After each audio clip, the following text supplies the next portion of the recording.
ওরে বাবা রে, কি ঠান্ডা রে! ঠান্ডায় হাত পা সব জমে গেল, জমে গেল। পেটের মধ্যে কেমন গুড়গুড় গুড়গুড় করছে রে। খুব গুড়গুড় করলে পেটে একটা বালিশ চাপা দাও না। থামো তুমি, থামো। রাতের বেলায় শীতে কেঁপে মরছি, আর উনি এসেছেন জ্ঞান দিতে। তখন অত করে বললাম একবার মহারাজের কাছে যাও গো, যাও। মহারাজের কাছে যাও? তা মহারাজের কাছে গিয়ে কি হতো? তিনি কি সঙ্গে সঙ্গে চোর ধরতে বেরিয়ে পড়তেন? আরে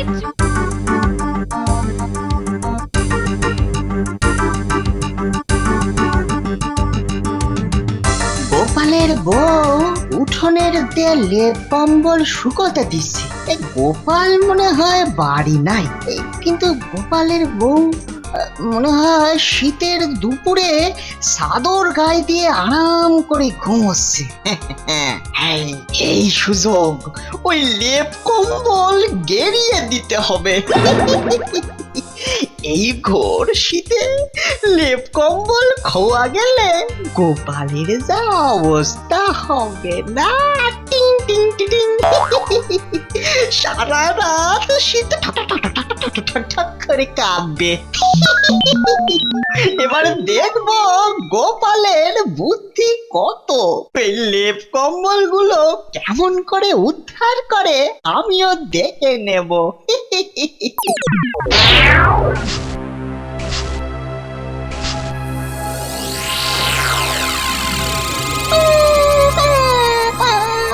খেলে যা, খেলে যা।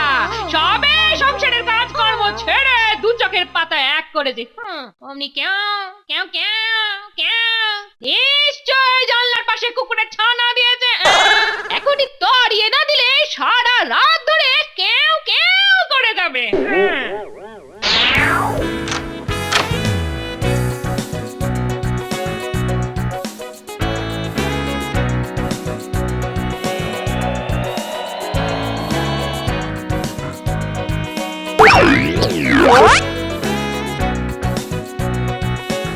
এখানে তো কোনো কুকুর ছানা নেই, অথচ একটু আগেই তো কেউ কেউ করে মরছিল। আমি আসার পর ডাকটাও কেমন থেমে গেল। আশ্চর্য! হে কি রে বাবা, এই মাত্র কুই কুই করে ঘুম ভাঙিয়ে দিল, আর আসা মাত্র সব চুপচাপ। জানি না বাবা, যত সব ভুতুড়ে কাণ্ড। মধ্যিখান থেকে আমার ভাত ঘুমটা 12টা বেজে গেল গো। ধুর ধুর ধুর।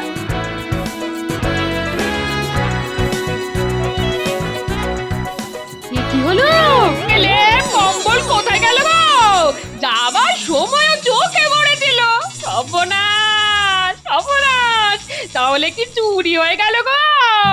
ওগো ওগো, আমার কি সর্বনাশ হয়ে গেল গো? এই শীতে কোন অনামক আমার শীতের কম্বল লেপ চুরি করে পালালো গো? ওগো, কি হলো গো দিদি? দেখো না, দুপুরের রোদে উঠানে লেপ কম্বল গরম করতে দিয়েছিলাম, একটু আগেও দেখেছি, আর এখন দেখছি নেই। দিন দুপুরে উঠোন থেকে চুরি! কি দিন কালি না পড়লো গো। কিন্তু কে নিল বলো তো? এ হয় চেনা চোর, নয়তো শেয়ানা চোর। শেয়ানা চোর? ও মা, তাহলে কি হবে গো? আজ লেপ কম্বল গেছে, কাল হাড়ি কুড়ি সোনা গয়না। ওরে বাবা, তাহলে আমাদের কি হবে গো? বলি কেলে পচা নিয়ে যায়নি তো? কেলে পচা? হ্যাঁ, কেলে পচা, কারণ একটু আগে আমি তাকে খালের পাশ দিয়ে যেতে দেখলাম। মাথায় একটা বোঁচকাও তো ছিল। ও মা, সে কি গো? শেষে কিনা কেলে পচার নজর পড়লো আমাদের উপর। ও মা, কি হবে গো? দাঁড়াও, আমি গোপালকে খবরটা দিয়ে আসি। গোপাল দাদু, তুমি তো আমাদের তোমার ছোটবেলার গল্প শোনাবে বলেছিলে। ও বলেছিলাম তাই না?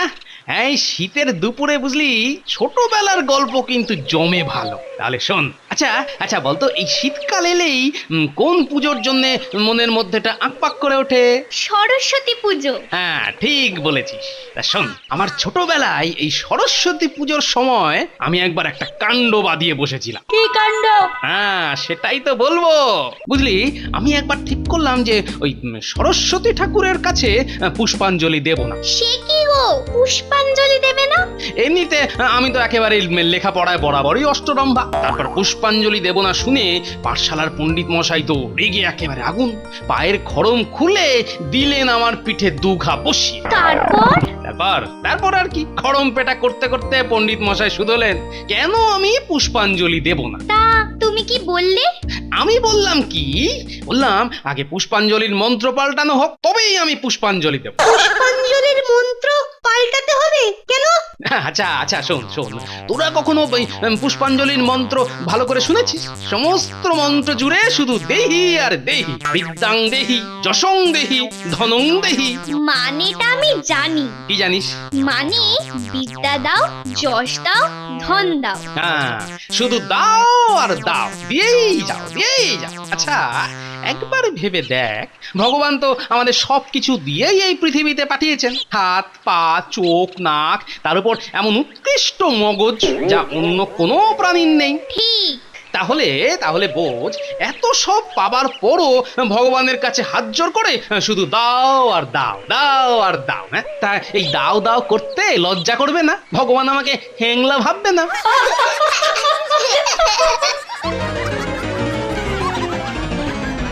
গোপাল, গোপাল, শিগগির বাড়ি চলো। কেন? তোমার শীতের লেপ কম্বল চুরি হয়ে গেছে। বেশ হয়েছে। হ্যাঁ, এই কি বললে? কি চুরি হয়েছে? তোমার লেপ কম্বল। এই রে, তাহলে তো সর্বনাশের মাথায় পা। এই শীতে লেপ কম্বল ছাড়া ঘুমাবো কি করে?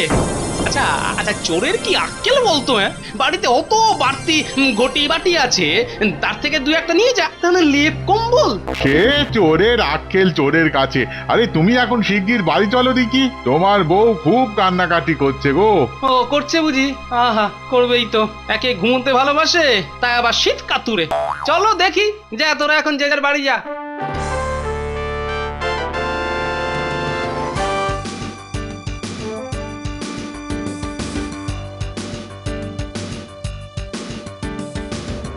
বুঝলে গোপাল, আমার মনে হয় এই লেপ কম্বল হাতিয়েছে ওই কেলে পচা। কেলে পচা? হ্যাঁ হ্যাঁ হ্যাঁ, কেলে পচা। কারণ কারণ খানিক আগে আমি তাকে খাল পার দিয়ে যেতে দেখেছি, বুঝলে। মাথায় একটা বোঁচকাও ছিল। মাথায় বুচকা? বেটা তো বাড়ি ছোঁচকা। ঠিক আছে, আর হচ্ছে হচ্ছে।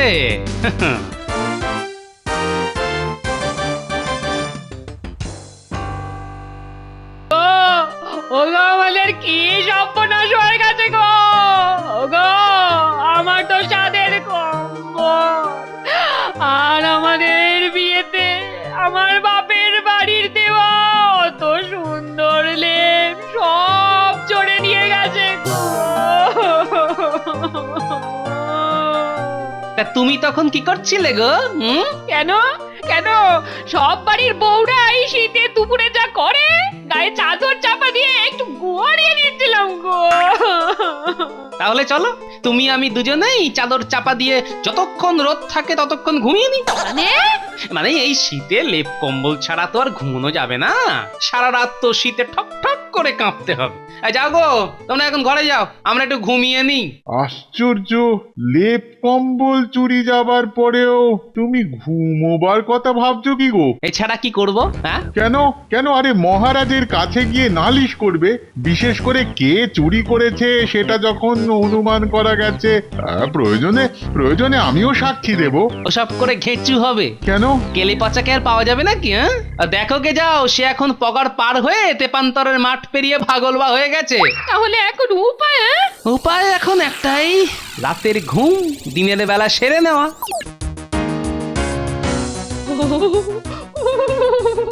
ওরে বাবা রে, কি ঠান্ডা রে, ঠান্ডায় হাত পা সব জমে গেল জমে গেল, পেটের মধ্যে কেমন গুড়গুড় গুড়গুড় করছে রে। খুব গুড়গুড় করলে পেটে একটা বালিশ চাপা দাও না। থামো তুমি, থামো। রাতের বেলায় শীতে কেঁপে মরছি আর উনি এসেছেন জ্ঞান দিতে। তখন অত করে বললাম একবার মহারাজের কাছে যাও গো যাও। মহারাজের কাছে যাও? তা মহারাজের কাছে গিয়ে কি হতো? তিনি কি সঙ্গে সঙ্গে চোর ধরতে বেরিয়ে পড়তেন? আরে চোর ধরতে বেরিয়ে পড়বেন কেন? ভালো করে বুঝিয়ে বললে আমাদের কথা ভেবে তিনি তো একটা লেপ কম্বল দিতেই পারতেন নাকি? দেখো দেখো, সাপ যখন আমাকেই কেটেছে তখন তাগাটাও বাঁধতে হবে আমাকেই। দেখো না, কাল সকাল থেকেই আমার খেল শুরু হবে। কি খেল শুরু হবে? হলেই দেখতে পাবে। তবে কাল দুপুরের মধ্যে যদি আমার খোয়া যাওয়া লেপ কম্বল উদ্ধার করতে পারি তো ভালো, না হলে কি? প্রতিজ্ঞা করছি এবছরের সারা শীতটা লেপ কম্বল ছাড়াই কাটিয়ে দেব। কি বলছো কি? আমার নামও গোপাল ভাঁড়।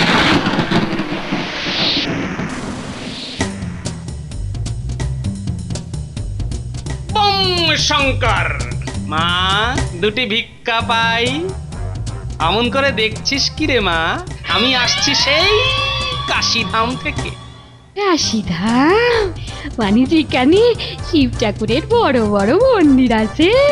হ্যাঁ রে মা, বাবা শিবই তো আমার এখানে ভিক্ষে করতে পাঠালেন রে মা। শিব ঠাকুর? হ্যাঁ, স্বপ্নে তিনি আমায় বললেন এই বাংলাদেশের মেয়েদের হাতের ভিক্ষের চালে তিনি পায়েস খাবেন। তাই তো তোর দুয়ারে এলাম রে। মা কি ভাগ্যি আমার হাতে চাল দিয়া শিব ঠাকুরের পায়েস হবে গো। একটু দাঁড়াও বাবা দাঁড়াও, আমি এক্ষুনি হাত ধুয়ে চাল নিয়ে আসছি। এমন চাল মেরে শিব ঠাকুরের চালের গপ্প ছাড়লাম না। কেলে পচার বউ আমার কথার জালে জড়িয়ে গেল। কেলে পচা, কাল তুই আমার বউকে বোকা বানিয়ে লেপ কম্বল নিয়ে পালিয়ে এসেছিস। আজ তোর বউকে বুদ্ধু বানিয়ে আমি আবার তা ফেরত নিয়ে যাবো। হ্যাঁ, এই নাও বাবা, এই নাও। তিষ্ঠ ক্ষণকাল। কেন বাবা কেন? না রে মা, তোর হাতের চাল আমি নিতে পারলাম না। আমার অপরাধ? অপরাধ তোর নয় মা, অপরাধ তোর স্বামীর। কেন কি করেছে আমার স্বামী? তুই জানিস কিনা আমি জানি না, তবে তোর ললাটের লেখন বলছে যে তুই একজন দাগী চোরের স্ত্রী। রে, ঠিক বলেছি কিনা? বাবা বাবা তুমি সাধু মানুষ, তাই কপাল দেখে মনের গোপন কথা জানতে পারো, কিন্তু আমার স্বামী চোর হলে আমার অপরাধটা কোথায় বাবা? অপরাধ আছে বই কি মা, কারণ তুই যে তার সহধর্মিনী, তাই তার পাপে তুইও যে পাপী হয়ে গেছিস। বাবা কোনো মতে কি এমন কিছু করা যায় না যাতে আমার স্বামীর পাপ আমার না লাগে? তা হয়তো করা যায়, তবে তাতে তো বিস্তর হ্যাপারে মা। বাবা তুমি আমাকে মা বলে ডেকেছো বাবা, আমি তোমার মেয়ের মতো, দয়া করে তোমার এই অভাগী মেয়েকে পাপ মুক্ত করো বাবা, পাপ মুক্ত করো। উপায় একটা আছে, হোম করতে হবে। তুমি যা বলবি আমি তাতেই রাজি বাবা, আমি তাতেই রাজি। শোন, এ হোম সাধারণ হোম নয়, এ হোমের আগুনে চুরির মতো ভয়ঙ্কর পাপকে পুড়িয়ে ফেলতে হবে। বুঝলাম না বাবা। হোমের আগুনে চুরির মতো ভয়ঙ্কর পাপকে পুড়িয়ে ফেলতে হবে। বুঝলাম না বাবা। চোরাই জিনিসপত্র কোথায় রাখে তোর স্বামী? চুরি করে আনার পর 2-4 দিন ঘরে রেখে তারপর বেচে দেয়। এখন কি কি আছে ঘরে? ওই তো কাল গোপাল ভাঁড়ের ঘর থেকে লেপ কম্বল এনেছে। আর গোপাল ভাঁড়? সেটা আবার কোন ধর্মের ষাঁড়? না না, ধর্মের ষাঁড় নয়, এখানকার রাজার ভাঁড়।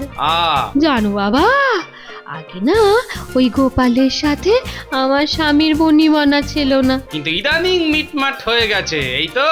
বাবা এটা তুমি জানলে কি করে বাবা? ওই যে ললাটের লিখন, তোর কপালে তো সব কিছু দেখতে পাচ্ছি আমি রে। জানো বাবা, আমার স্বামীকে আমি শুধিয়েছিলাম, মিটমাট যখন হয়ে গেছে তখন এই শীতের দিনে লেপ কম্বল চুরি করে বেচারাকে কেন কষ্ট দিলে? এর উত্তরও তোর ললাটে লেখা আছে। তোর স্বামী বলল, দেখি কার বুদ্ধি বেশি, আমার না গোপালের, তাই তো? ঠিক বলেছো বাবা, ঠিক বলেছো। ও বললো দেখি রাজার সাহায্য ছাড়া গোপাল কি করে বুদ্ধি চড়ে আমার ঘর থেকে লেপ কম্বল হাতিয়ে নিয়ে যায়। তা তোর স্বামী এখন কোথায়? কি জানি বাবা, সাত সকালে মূর্তি যে কোথায় গেছে বাবা তা তো জানি না। তাহলে যা ঘরে যা, যা যা চোরাই জিনিস আছে সব নিয়ে আয়। হোমের আগুনে সব পুড়িয়ে ফেলতে হবে, তবেই তুই পাপ মুক্ত হবি, তবেই তোর হাত থেকে ভিক্ষে নেব আমি, বুঝলি?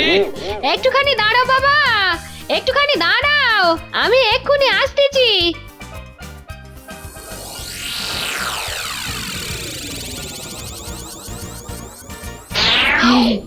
এই নাও বাবা লেপ কম্বল, আর এই পুটুলের মধ্যে আছে কিছু বাসন পত্তর আর একটা সোনার মাকড়ি। এই জানি ওরা কোথা থেকে গিয়ে এনেছে। দে, এগুলো নিয়ে আমি চললাম। রাতে নদীর ঘাটে বুড়ো বট গাছের তলায় হোম হবে, আসিস কিন্তু ওখানে। পারলে তোর স্বামীকেও নিয়ে আসিস। ঠিক আছে বাবা, ঠিক আছে। বম ভোলে, বম শঙ্কর। হ্যাঁ রে, এইটা কে রে? অমন করে বলো না, নিত্যি চুরি করে তুমি যে পাপের বোঝা বাড়েছে গো। এই সাধু বাবা ঘুমের আগুনে তা সব ভস্য করে আমাদের পাপ মুক্ত করে দেবেন গো। সাধু? কোথাকার সাধু? কেন রে পচা কেলে, চিনতে পারলি না আমায়? এই তুই গুণী চোর। তোর গলাটা যেন সেনা সেনা মনে হচ্ছে। হ্যাঁ, আর মুখটা এ, চিনতে পারছিস? গোপাল। তাহলে কারে বুদ্ধি বেশি? হ্যাঁ, আমার হাবা গোবা বউটাকে কুকুরের ডাক শুনিয়ে আমার ঘর থেকে যে হাতে এনেছিলি, আজ সাধুর ভেক ধরে তোর বউকে ভড়কি দিয়ে তা আমি উদ্ধার করে নিয়ে গেলাম। সঙ্গে বাড়তি কিছু পাও। গোপাল ভাঁড়, দেখলে তো কেমন বুদ্ধি, তোমার দুকাটি ওপর দিয়ে যায় গো। এতদিন শুনে এসেছি রাজার থেকে সোরের বুদ্ধি বেশি, কিন্তু আজ টের পেলাম সোরের থেকেও ভাঁড়ের বুদ্ধি অনেক অনেক বেশি। তবে সব ভাঁড়ের নয় বাপু, শুধু এই গোপাল ভাঁড়ের। তা বলিস?